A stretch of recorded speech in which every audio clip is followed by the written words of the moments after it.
জবাই করে ড্রেসিং করা দেশি হাঁস ভালোভাবে পুড়িয়ে নেব।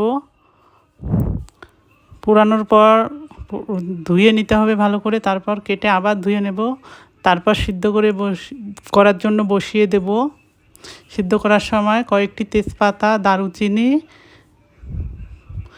1 টেবিল চামচের কম লবণ দিয়ে সিদ্ধ করতে দেব। আর এই মশলাগুলো বেটে নেব। শুকনো মরিচ পানিতে ভিজিয়ে রেখেছি। এখন একটা প্যানে পেঁয়াজ কুচি দিয়ে ভেজে বাদামি রং করে তারপর 3 টেবিল চামচ আদা রসুন বাটা দিয়েছি। এগুলো দিয়ে কিছুক্ষণ ভেজে নেব।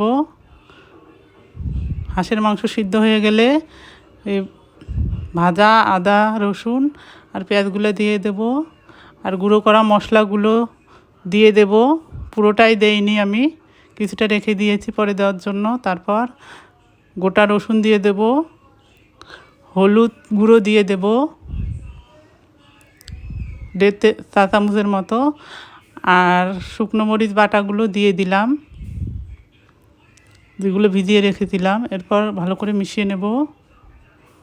তারপর মাংস কষাতে থাকবো। এবার সামান্য একটু সরিষার তেল দিয়ে দেব।